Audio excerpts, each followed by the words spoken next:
नमस्कार मित्रों, मैं महेश्वर मणि यथार्थ अपने YouTube चैनल पर आपका फिर एक बार स्वागत करता हूं। मित्रों, आज हम चर्चा करने वाले हैं एक विचित्र प्रकार के नैरेटिव की, जो लगभग 2012 से चलना शुरू हो चुका था और वह काफ़ी विस्तार पा चुका है। बल्कि अज्ञानता के चक्कर में खुद को प्रगतिशील समझने वाले मूर्ख हिंदू स्वयं ही इस नैरेटिव को आगे बढ़ाने में मुख्य भूमिका अदा कर रहे हैं। यह नैरेटिव है सनातन धर्म ग्रंथों के खलनायकों को नायक के रूप में स्थापित करने का। जैसा कि आप जानते हैं कि वामपंथ और लिब्रांडुओं की टीम का मुख्य काम है दुर्दांत अपराधियों को एक वर्ग विशेष का नायक बना देना। इससे उन्हें अपनी राजनीति करने में सहूलियत होती है। आपने देखा होगा कि बॉलीवुड ने इसी एजेंडे को स्थापित करने के लिए कई कुख्यात अपराधियों को मुख्य पात्र के रूप में रखकर फिल्में बनाई और उन्हें गरीबों के मसीहा के रूप में स्थापित करने में सफलता भी हासिल की। इसी नैरेटिव के माध्यम से एक अपराधी को जन नायक के रूप में स्थापित किया जाता है। रूपाले पर्दे पर उसके कुछ एक अच्छे कामों को बढ़ा चढ़ाकर इस तरह से प्रस्तुत किया जाता है कि देखने वाला दर्शक उसके दुर्दांत अपराध को भूल जाता है और अब व्यक्ति के मन में उस अपराधी के प्रति एक सम्मान का भाव पैदा हो जाता है। एक मानसिक अवस्था है और व्यक्ति जो है उस अपराधी के हाहाकारी अपराधों को भूलकर उसे देवता सदृश मानने लगता है। वामपंथ का एक तरीका है ताकि सामाजिक विघटन करके वह अपने लक्ष्य को प्राप्त कर सके। वामपंथ बहुत ही धैर्यवान पंथ है। उसका मानना है कि सत्ता प्राप्ति का मार्ग कठिन है और इस लक्ष्य प्राप्ति तक पहुंचने के लिए सदियों तक का समय लग सकता है। इसलिए वामपंथी दर कदम योजनाबद्ध ढंग से काम करते हैं। अब आते हैं मुख्य मुद्दे पर। आपने देखा होगा कि किस तरह से 2015 के बाद से एक ट्रेंड चल गया कि हिंदुओं के विभिन्न त्योहारों के अवसर पर उस त्यौहार से जुड़े खलनायकों को पीड़ित शोषित दिखाने का प्रयास किया जाता है। कभी कभी उनको महान पंडित, महान योद्धा के रूप में प्रस्तुत करने का प्रयास किया जाता है। दशहरा के दिन रावण को उसकी विद्वत्ता और महाशक्तिशाली होने के विधवा विलाप किए जाते हैं। यहाँ तक कि उसे महापंडित, ब्राह्मण शिरोमणि जैसी उपाधियाँ दी जाती हैं। दशहरा नज़दीक आते ही ऐसे व्हाट्सएप, फेसबुक मैसेजेज की बाढ़ आ जाती है जहां लोगों को यह चुनौती दी जाती है कि आप राम जैसे नहीं हैं तो क्या अधिकार है आपको कि आप रावण दहन करें, आदि आदि। इस प्रकार से और भी बहुत सारे कविताएं आदि प्रसारित होती हैं। इन सूचनाओं और षड्यंत्रकारी व्हाट्सएप मैसेजेस का असर यह हुआ है कि आम हिंदू भी इसे सत्य मानते हुए बड़े गर्व से इसे आगे बढ़ाता है और रावण के ब्राह्मण होने पर गौरवान्वित महसूस करता है। कुछ लोग तो भावावेश में रावण को अपना बाप बताने लग गए हैं और सोशल मीडिया पर जय लंकेश के नारे तक लगने लगे हैं। यह बहुत ही हास्यास्पद स्थिति है। इस नैरेटिव को सेट करने के लिए बॉलीवुड ने कुछ फिल्में बनाई, कुछ धारावाहिक भी आए और कहा गया कि यह धारावाहिक या फिल्में जो भी हैं यह रावण के मानवीय पक्ष को दिखाने के लिए हैं। अब आश्चर्य का विषय ये है कि भाई जो मानव था ही नहीं, जिसने कभी यह स्वीकार ही नहीं किया कि वह मानव है, उसका मानवीय पक्ष कहाँ से आएगा? जिसने जीवन भर राक्षस संस्कृति का पालन किया, उसने राक्षस संस्कृति के पालन के लिए जो है मानवों का संहार किया, लाखों हजारों ऋषि महर्षियों का संहार किया, उसे यह तथाकथित वर्ग जो है मानव घोषित करने पर आमादा है और उसके मानवीय पक्ष को दिखाने की जो है साजिश कर रहा है। तो इससे आप जानेंगे कि किस तरह से बॉलीवुड के माध्यम से और फिर जेएनयू में रचे गए षड्यंत्र के माध्यम से इन खलनायकों को, जो सनातन धर्म के महाखलनायक थे जिनके आधार पर समाज एक होता था, उनको अलग अलग जातियों के नायक के रूप में प्रस्तुत किया जा रहा है। हालांकि विश्रवा का पुत्र होते हुए भी रावण ने कभी आर्य संस्कृति को स्वीकार नहीं किया और न ही उसने कभी स्वयं को ब्राह्मण घोषित किया, बल्कि उसने राक्षस संस्कृति को बढ़ावा देने के लिए आर्य संस्कृति को नष्ट करने के लिए एड़ी चोटी का जोर लगा दिया और हजारों लाखों ब्राह्मण ऋषि महर्षियों को मौत के घाट उतार दिया। इसके बावजूद वह कुछ लोगों का पिता बन बैठा है।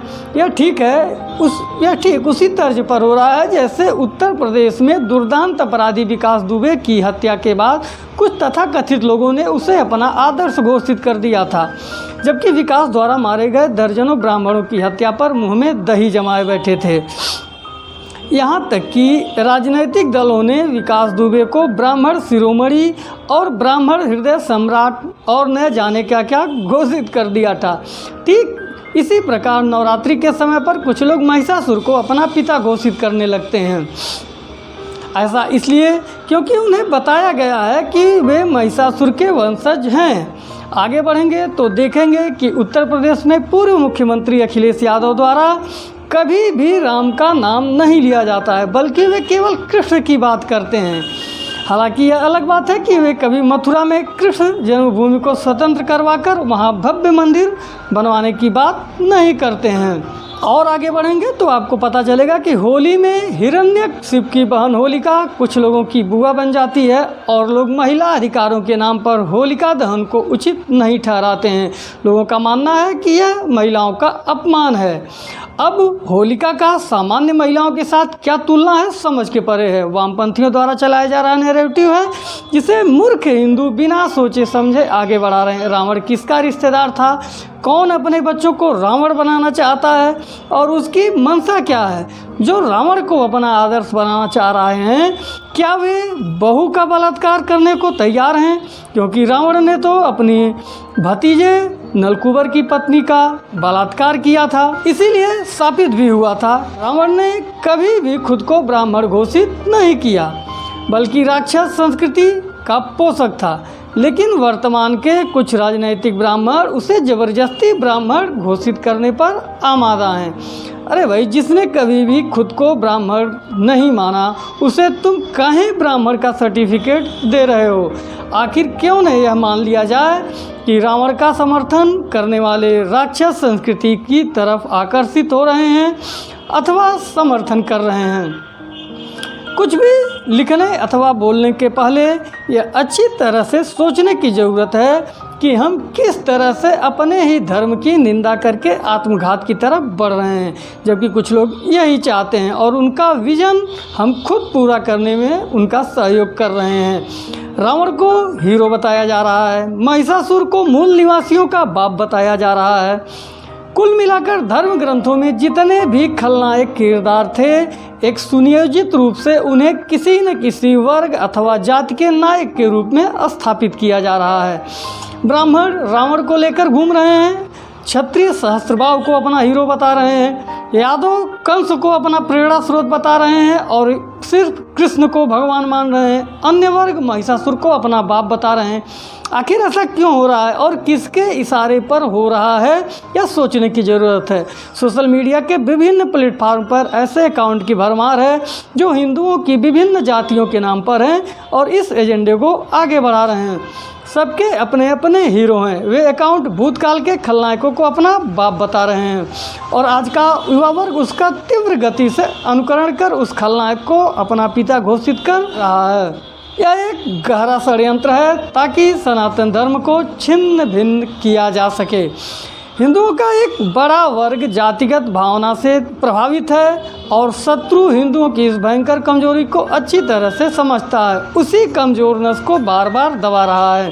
सनातन धर्म ग्रंथों में हो सकता है कि 1% नकारात्मक बातें हों, लेकिन यह भी अकाट्य सत्य है कि 99% सकारात्मक बातें ही हैं। लेकिन सुनियोजित ढंग से उन्हीं 1% नकारात्मक बातों का प्रचार प्रसार किया जाता है और मूर्ख हिंदू उसी को लेकर कूद फाग करता है, बिना यह सोचे समझे कि उक्त बात कहाँ और किस परिप्रेक्ष्य में कही अथवा लिखी गई है। षड्यंत्रकारियों को अच्छे से पता है कि हिंदुओं के पास अपने धर्म ग्रंथों को पढ़ने का बिल्कुल भी समय नहीं है और तो और एक बड़ी संख्या में ऐसे हिंदू हैं जिनके घर पर शायद ही कोई धर्म ग्रंथ हो जिसे वह पढ़कर यह पता कर सके कि वास्तविकता क्या है। इस कमजोरी का लाभ उठाते हुए विधर्मी अपने षड्यंत्रों में सफल सिद्ध हो रहे हैं। इसको गूढ़ता से समझने की ज़रूरत है। इस षड्यंत्र के माध्यम से विधर्मी सनातन धर्मियों की एकता अखंडता को नष्ट करने में लगे हुए हैं। इसीलिए योजनाबद्ध तरीके से हर जाति के लोगों को एक दूसरे के विरुद्ध खड़ा करने के लिए सभी नायकों को अलग अलग जातियों का बताने का प्रयास चल रहा है।